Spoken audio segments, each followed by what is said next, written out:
Hey there. When I tell people that I'm a dating coach for women over 50, a typical response really is a chuckle. And then the curiosity sets in and they ask me why. Why do I do this? How did I get started? Well, my answer is always the same. I got divorced at 60 and I thought I knew how to date, but I didn't. And really, neither does anybody else. There's not a dating class in any school out there that teaches us what to do. So I thought I would share with you my story and the three main things that I learned along my journey. So hopefully you won't make the same mistakes I did. My name's Michelle Burkhart. I help women 50 and over navigate dating at this stage of life so that you can attract and date high quality men who will love you the way you want to be loved. First, let me give you a little background on my marriage so you'll know where I'm coming from. Let's just start unpacking things. I was married for 37 years to an alcoholic, so there was varying degrees of dysfunction along the way. Unfortunately, I really didn't know he was an alcoholic for a very, very long time. 5 years into our marriage, we gave birth to surprise twins. I know that's hard to believe, but it was actually fairly common back then because ultrasound wasn't as popular as it is today. Of course, our marriage and home life was chaotic, so you can imagine both of our kids left home early because their life was also chaotic and rocky. And I don't want to say a whole lot about them because that's not my story to tell. By this time, I knew my ex-husband had a drinking problem, but I really thought he had stopped. I know how naive I was. So we just kept muddling through. It really wasn't until about year 30 or so that things really started to get stupid. My husband was sleeping all the time. He would come home from work and go directly to the couch. He would sleep all weekend. He wasn't eating great. His balance was off. I actually thought he was sick. I mean, so much so that I physically took him to the doctor. And I know what you're thinking. How dumb was she? But of course, we all know that you believe what you want to believe. I had actually been feeling so isolated and alone at that time because we definitely weren't socializing and there was really no one to talk to. But frankly, I just kind of got used to it. Then we went through the worst period of our life ever. Over the course of 22 months, we lost three very important family members that changed our life forever. And at that point, my ex couldn't hide his drinking anymore, and I was absolutely kind of sick. I don't want to bore you with all the details because honestly, I can't even remember everything that happened. I just knew that I was miserable and my ex was killing himself. So I drew a line in the sand. I told myself that when he drove drunk, that was going to be it. And of course, it didn't really take long for that to happen. And of course, when he got caught driving drunk, he was driving my car. Love that. So I kicked him out, let him go on his way. I was a good wife. I took care of the house. I raised the kids as best as I could. I never cheated. I mean, I was a good wife, but I was definitely ready to live again. But I didn't know how, honestly, and I was ready. Our divorce was quick and painless. We didn't really have much to fight over. He lost his job, so he took the cash and I took the house and the bills.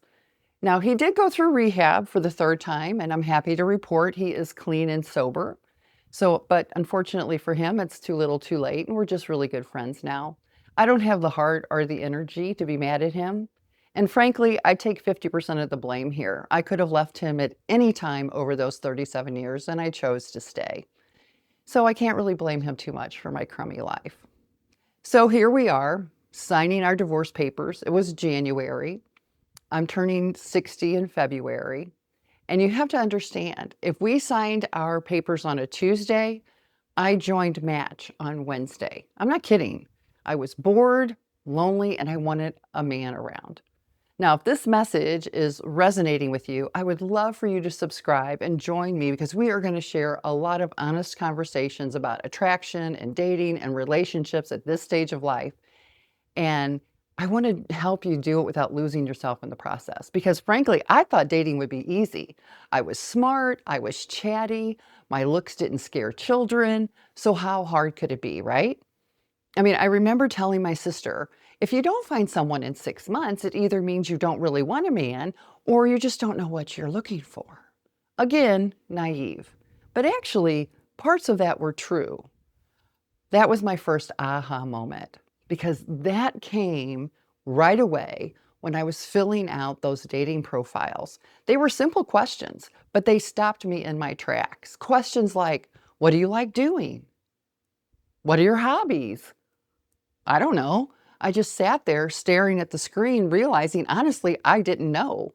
Somewhere along the way, I was just absolutely disconnected from myself. I lost total touch because I had spent so many years being a referee, taking care of somebody, doing what needed to be done, surviving, that I simply stopped exploring myself altogether. And I wasn't making conscious decisions or choices anymore. I was just existing on routines. And I didn't even know what kind of music I liked. I mean, I'm not a big music buff, but I should at least know what kind of music I like. Or even, do I like music at all? I mean, or was it just something that my ex had playing on in the background? This realization was pretty unsettling for me because then I had to look at activities. Well, what do I enjoy doing? Where do I like to go? What are my favorite places? Well, I had no clue. I didn't know any of the hot spots because it had been years since we did anything social. I mean, we were never, adventurous, or I mean, we were just in the house, right? It was just get up, the daily routine, rinse and repeat. And it was then that I really realized how many assumptions we make about ourselves. How do you know if you like hiking if you've never really tried it? How do you know if you like baseball if you've never been to a game in 20 years, right? Maybe you loved certain things in your 30s or 40s, but who says those are the same things that you're interested in now? We change. Life changes us. Experience change us. But a lot of us never stop long enough to rediscover who we've become. And I think that's what shocked me the most. I realized I knew very little about who I was at this stage of life. Not because I was shallow or incapable, but because I had spent so many years focused outward that I stopped completely really looking inward and I had become disconnected from my own joy. And honestly, I think this happens to a lot of women over 50. We become wives and moms and caregivers and employees and problem solvers and emotional support systems for everybody else. We become who other people need us to be for so long that one day we wake up and we realize that we're really not sure who we are outside of these roles. And as uncomfortable as that realization was, it ended up being one of the biggest gifts to my life because instead of seeing it as something sad, I started seeing it as an opportunity to rediscover myself, to experiment, to try new things, to reconnect with parts of myself that I had ignored for years. And honestly, that journey of getting to know myself again ended up being just as important to me as finding love. And that, my friends, is what you need to know first. Before you invite someone new into your life, know who you are, really know yourself, not just the version of who you've been operating with on autopilot for years, not that version that was shaped by old relationships. I want you to explore what really lights you up at this stage of life. Don't just assume you love something because you always have. Maybe you used to like dancing because that's what you and your ex did and that's what was expected. But do you really enjoy it? Or have you just never stopped long enough to ask yourself, is it for me? This is your opportunity to rediscover yourself with new, fresh eyes. Go to places alone, sit with your own thoughts, learn what brings you peace and excitement and fulfillment when no one else is influencing your choices. That's something incredibly powerful. You can spend time alone without rushing to fill the silence or distract yourself with all that noise. And then when you begin to let things settle, you hear your own voice again. You don't need somebody to complete you. You want somebody that really adds to your life, right?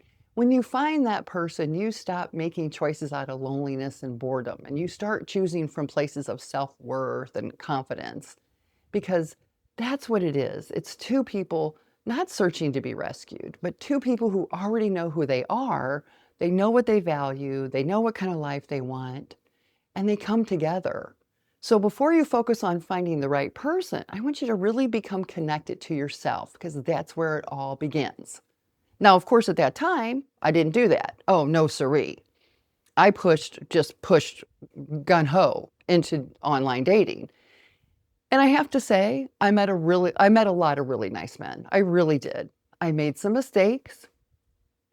I did some things I wouldn't do now, but I was very, very fortunate that most of the men I dated were very nice, very respectful, looking for love just like me. I honestly think I only dated maybe 2 guys that were just looking for a hookup out of the oodles of men that I dated, oodles. The weird thing was, I was dating great guys, but I wasn't really connecting with them. And it's hard to believe that you can date over 50 men and not find someone you click with. But that's what happened. Then, when it hit me, it was 2 years later. I don't know what happened. I don't know why I had this second aha moment, but it hit me like a bolt of lightning. I was treating my dates like business meetings. I wasn't doing it on purpose, but that was really the only way I knew how to communicate with men, right? I was a business coach at that time. I had male clients. My friends had spouses, but I never had any real heart-to-heart connections with men in these personal situations. And those were the only men that I interacted with for 37 years. It is a hard truth to learn that you have absolutely no game at all. You know, sure, I was nice, I was friendly, but it was the same type of nice and friendly I would have in a business meeting. I wasn't flirty. My dates never got to know the real me because I was always going along to get along. In retrospect, I think I was just too scared to let my walls down. And the truth is, men don't really care about your job or your money or how capable you are. You'll never find a man who thinks to himself, wow, I hope she can multitask, solve problems, and carry the weight of the world on her shoulders. No. They want to get to know that same fun, goofy, warm person your friends and your family know and love. The woman who laughs too hard at dumb jokes, who says stupid things, who dances in the kitchen, who really enjoys life. That's who the men I dated wanted to know. And that's what your dates want to get to know too. But for the longest time, I thought I had to prove my value by showing how easy I was to get along with, how much I could handle. And I was always that put yourself last kind of person, the dependable one, the rule follower, the one who tried to keep everything together and make everybody else comfortable. Somewhere along the line, I just got so focused on being what everybody else needed me to be that I completely became a different person in public. And if I'm being honest, I kind of felt my past was just really so full of baggage that I really didn't want to let people in too close. I kept parts of that of myself hidden because I thought it made me less lovable or too complicated.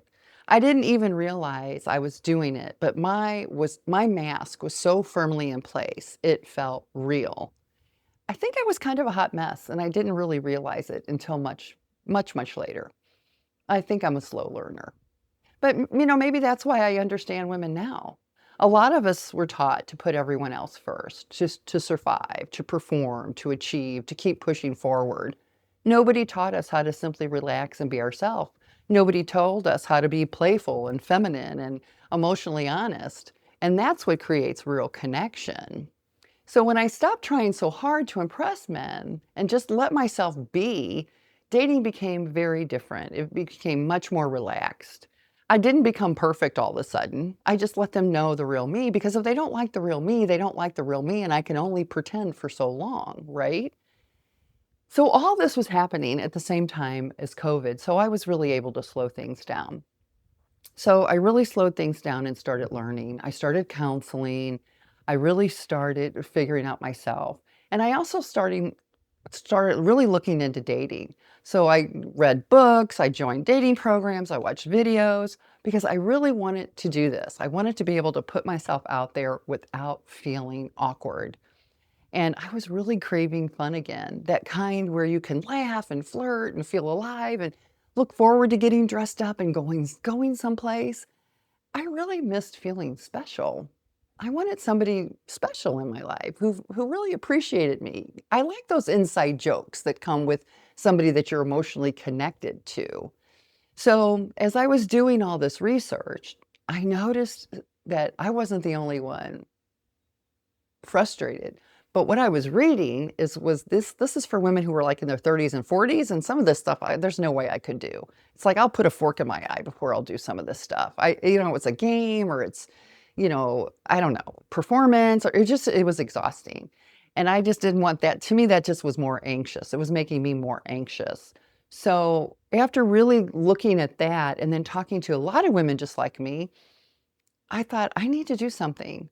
We're just looking for a really nice guy. We're not trying to solve world peace, right? We've lived life. We've been through marriages and divorce and heartbreak and careers and loss and reinvention. We don't want gimmicks. We just want connection. We want attraction and companionship, somebody that we can enjoy life with. So when I realized I wasn't the only one struggling, because I met other women who were they were in the exact same place, right?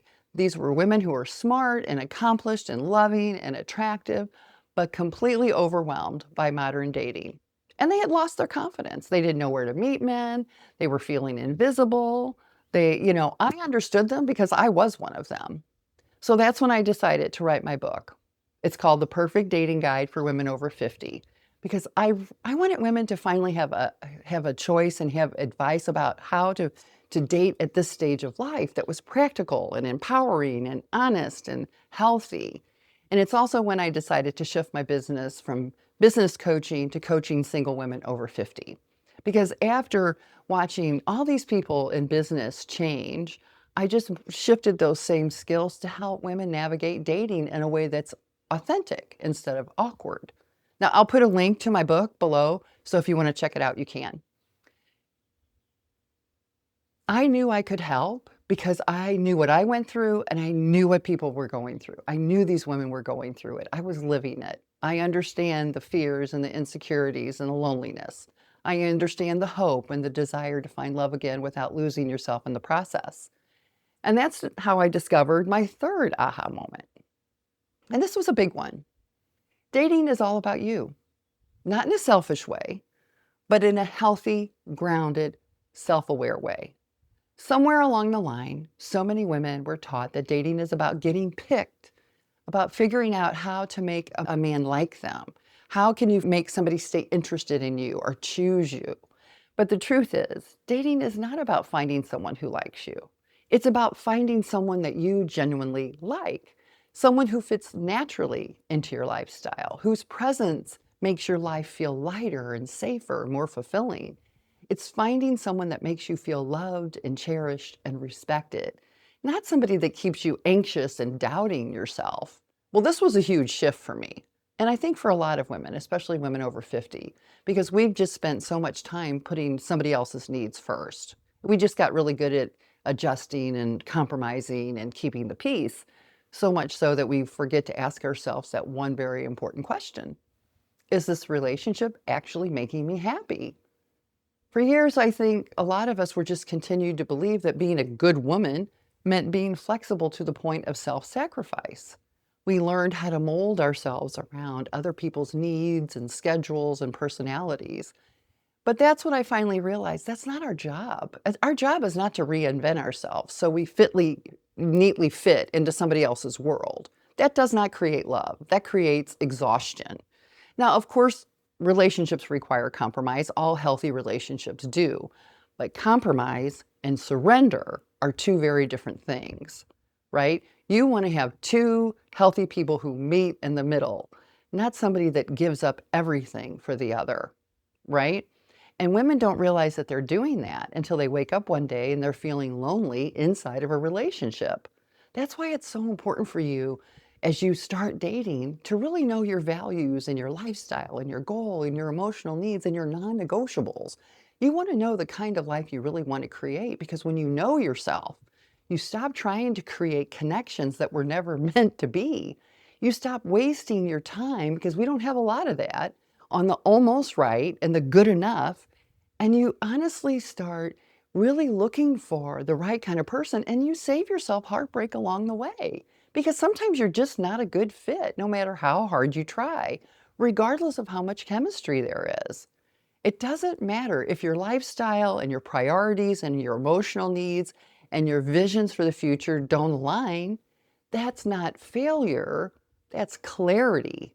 And I think that is one of the most empowering things a woman can learn, is that she doesn't have to shrink She doesn't have to overgive or overfunction. She doesn't have to abandon herself in order to be loved because the relationship's not going to require that of you. If anything, it's going to allow you to become more of who you already are. So I want to leave you with a story. I read it, I loved it. It was about a woman who was on a date with a man, and the waiter brought the bill along with a small dish with 2 pieces of candy on it. One was chocolate, one was mint. She hesitated before she chose her treat, and she went for the mint. And the man stopped her and he asked, "What candy do you really want?"